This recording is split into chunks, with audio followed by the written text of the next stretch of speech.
வணக்கம். அதிகாலையில் செந்தில் பாலாஜியின் வீட்டில் நடைபெற்று கொண்டிருக்கின்ற லஞ்ச ஒழிப்புத்துறையின் சோதனையில் குப்பை தொட்டியில் பதுக்கி வைக்கப்பட்ட பணத்தை கைப்பற்றிய அதிகாரிகள்.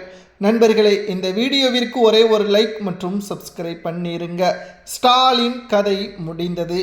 அமலாக்கத்துறை அதிகாரிகளை தொடர்ந்து லஞ்ச ஒழிப்புத்துறை அதிகாரிகள் நடத்திய சோதனையில் செந்தில் பாலாஜியின் நிறுவனங்கள் மற்றும் நண்பர்கள், உறவினர்கள் ஒட்டுமொத்த 24 நபர்கள் வீட்டில் இன்று காலையில் நடைபெற்று கொண்டிருக்கின்ற லஞ்ச ஒழிப்புத்துறையின் அதிரடியான சோதனையில் வீடு புகுந்து பல்வேறு ஆவணங்களையும் பணங்களையும் கைப்பற்றியுள்ளனர்.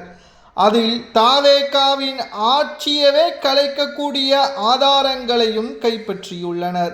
தாவேகாவின் எம்எல்ஏக்களிடம் யாருக்கெல்லாம் எவ்வளவு கொடுக்க வேண்டும், எந்த எம்எல்ஏக்களிடம் பேரம் பேச வேண்டும், எந்த எம்எல்ஏக்கள் நமது வலையில் சிக்குவார்கள் என்பதை எல்லாம் ஒரு டாக்குமெண்டாகவே செந்தில் பாலாஜியின் வீட்டில் இருந்ததாக தகவல்கள் கிடைக்கப்பெற்றுள்ளது. இது போதும், திமுகவிற்கு எதிராக சரியான ஆவணங்களை நீதிமன்றத்தில் சமர்ப்பித்தால் கட்சி தாவல் மற்றும் ஒரு கட்சியை கவிழ்க்க சதித்திட்டம் போடப்பட்ட வழக்கில் மு.க.ஸ்டாலின் கதை ஒட்டுமொத்தமாக முடிந்துவிடும்.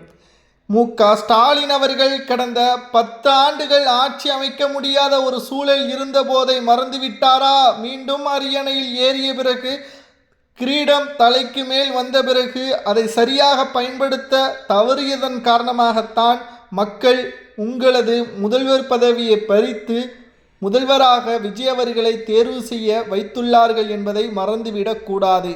மேலும் 10 ஆண்டுகள் அமைதியாக இருந்த மு.க.ஸ்டாலின் அவர்கள் விஜய் அவர்களை முதல்வராக பொறுப்பேற்ற பிறகு ஏன் இவ்வளவு சோகம், அவமானம், எதற்கான இவ்வளவு பயங்கரமான ஒரு மோசமான சூழல்களை கையாளக்கூடிய வகையில் ஆட்சியை கவிழ்க்கக்கூடிய திட்டங்களை மு.க.ஸ்டாலின், உதயநிதி, செந்தில் பாலாஜி போடுவதற்கான காரணம் என்ன என்று பார்க்கும் பொழுது, முன்னாள் முதல்வர் எம்ஜிஆர் அவர்களைப் போலவே விஜய் அவர்கள் மக்கள் மனதில் இடம்பெற்றுவிட்டார்.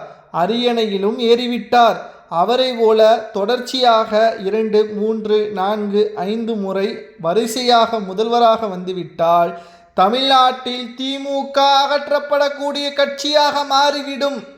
கோபாலபுர குடும்பத்தில் இருந்து அடுத்து யாருமே முதல்வராகவோ ஏன் எம்எல்ஏவாகவோ வர முடியாத நிலைமையும் உருவாகிவிடும் என்ற அச்சம்தான் உதயநிதி அவர்களுக்கு ஏற்பட்டுள்ளது. இதனால்தான் எப்படியாவது தாவேகாவின் ஆட்சியை கவிழ்த்துவிட வேண்டும், தமிழ்நாட்டில் தொங்கு சட்டசபை என்ற காரணத்தினால் திமுகவின் ஒட்டுமொத்த சதி திட்டத்தில் செந்தில் பாலாஜி நடத்திய அந்த குதிரை பேரம் தோல்வியடைந்த நிலையில் லஞ்ச ஒழிப்புத்துறை அதிகாரிகள் வீடு புகுந்து சோதனைகளை நடத்தியுள்ளனர். இதற்கும் லஞ்ச ஒழிப்புத்துறை அதிகாரிகளது சோதனைக்கும் என்ன சம்பந்தம் என்று பார்க்கும் பொழுது, திராவிட முன்னேற்ற கழகத்தின் ஆட்சியில் டாஸ்மாக் முறைகேடு வழக்கு, சட்டவிரோத பணப்பரிவர்த்தனை வழக்கு, மின்சார டிரான்ஸ்ஃபார்மர்கள் கொள்முதல் வழக்கு என்று சுமார் 2500 கோடிக்கு மேலாக முறைகேடுகளை செந்தில் பாலாஜி செய்துள்ளார் என்பதை விசாரணைக்காக, மேலும் அவரது தனிப்பட்ட வங்கி கணக்குகளும் சட்டத்திற்கு விரோதமான பண பரிவர்த்தனையும் கட்டுக்கட்டாக பணங்களையும் வைத்திருக்கிறார் என்ற குற்றச்சாட்டுகள் கடிதங்கள் மூலமாக லஞ்ச ஒழிப்புத்துறை அதிகாரிகளுக்கு வந்துள்ளது. அதன் அடிப்படையில் தான் செந்தில் பாலாஜியின் வீட்டிற்கு ஒட்டுமொத்தமான லஞ்ச ஒழிப்புத்துறை அதிகாரிகள், போலீசுகள் குவிக்கப்பட்டு வீடு புகுந்து பணங்களை கைப்பற்றுவதற்கு சென்றபோது முன்கூட்டியே தகவலை அறிந்த செந்தில் பாலாஜி வீட்டிற்கு அருகேயுள்ள குப்பை தொட்டியில் பணங்களை மூட்டை மூட்டையாக குப்பை தொட்டியில் பணங்களை மறைக்க திட்டமிட்டிருந்தார். ஆனால் லஞ்ச ஒழிப்புத்துறை அதிகாரிகள் அதையும் கைப்பற்றி சுமார் 55 லட்சம் பணங்களை கைப்பற்றியுள்ளனர். இந்த பணம் எங்கிருந்து வந்தது? யாருக்காக கொடுக்க திட்டமிட்டப்பட்டிருந்தது? கரூரின் கும்பல்கள் செந்தில் பாலாஜிக்கு வேலை செய்வது ஏன்? கரூரில் உள்ள டாஸ்மாக் நிறுவனங்கள், டாஸ்மாக் கடைகள் போன்றவர்களிடம் மிரட்டி மாதம் மாதம் கமிஷனாக பெறக்கூடிய பணங்கள் எதற்காக செலவிடப்படுகிறது? ஏன் கமிஷனாக பெறுகிறார்கள்? கொடுக்கவில்லை என்றால் மிரட்டுகிறார்கள் என்பதை எல்லாம் ஆதாரங்களுடன் தற்பொழுது டாக்குமெண்ட்டுகளை சேகரித்துள்ளனர். செந்தில் பாலாஜி அவர்கள் இத்தனை வழக்குகள் இருந்தும் முன்ஜாமீன்களை பெற்று சுதந்திரமாக சுற்றித் திரிந்து கொண்டிருக்கின்றார். ஆனால் அவரை உடனடியாக கைது செய்து சிறையில் அடைக்க வேண்டும் என்பதற்கேற்ப புகார்களும் தொடர்ச்சியாக முன்வந்து வருகிறது.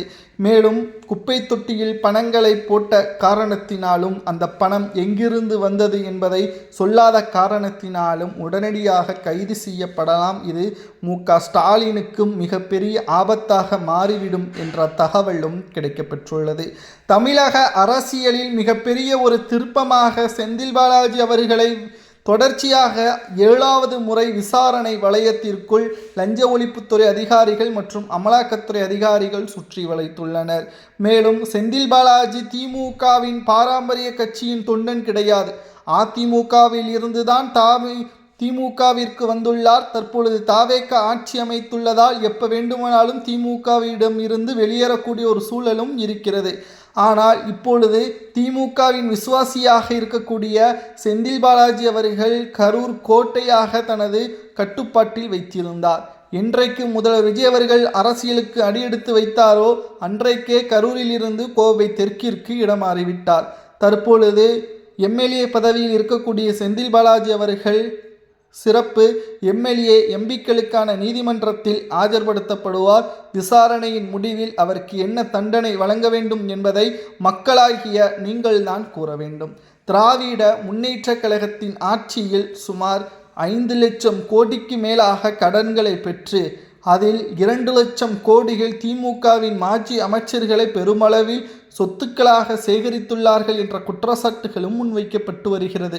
அதிகாலையில் செந்தில் பாலாஜியின் கரூர் சொந்த வீடு, உறவினர்கள் வீடு, நண்பர்கள் வீடு, அனைத்து நபர்களது வீடுகளிலும் லஞ்ச ஒழிப்புத்துறை அதிகாரிகள் குறுப்பாக பிரிந்து சோதனைகளை வீடு புகுந்து பணங்களை கைப்பற்ற முயற்சி செய்த பொழுது தன்னை பாதுகாத்து கொள்ள பணங்களை குப்பை தொட்டியில் போட்டு மறைக்க முயற்சி செய்த காரணத்தினால் கையும் களுவுமாக பிடிபட்டுள்ளார் செந்தில் பாலாஜி அவர்கள். இதனால் மு.க. ஸ்டாலின் அவர்கள் கொடுத்த பணமா என்ற விசாரணையும் நடைபெற்று வருகிறது. இதனால் உண்மைத்தன்மை வெளிவரும் பட்சத்தில் செந்தில் பாலாஜி அவர்களுக்கு மிகப்பெரிய ஒரு சிக்கலாக இந்த வழக்கு அமையும். இந்த வழக்கிற்கு என்ன தண்டனை வழங்கலாம், கைப்பற்றப்பட்ட பணங்களை என்ன செய்யலாம் என்பதை மக்களாகிய நீங்கள் தான் கமெண்ட் வாயிலாக கூற வேண்டும்.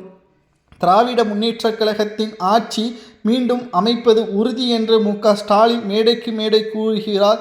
ஆனால் லஞ்ச ஒழிப்புத்துறையின் இந்த நடவடிக்கையால் மீண்டும் திமுக ஆட்சி அமைக்குமா என்பதையும் கமெண்ட் வாயிலாக கூறுங்கள். தற்பொழுது செந்தில் பாலாஜி அவர்கள் இந்த பணத்திற்கும் எனக்கும் சம்பந்தமில்லை என்று கூறுவார். நண்பர்களே, இதை பற்றி உங்களது கருத்துக்களை மறக்காம கமெண்ட் வாயிலாக கூறுங்கள். நன்றி, வணக்கம். ஒரே ஒரு லைக் பண்ணிருங்க.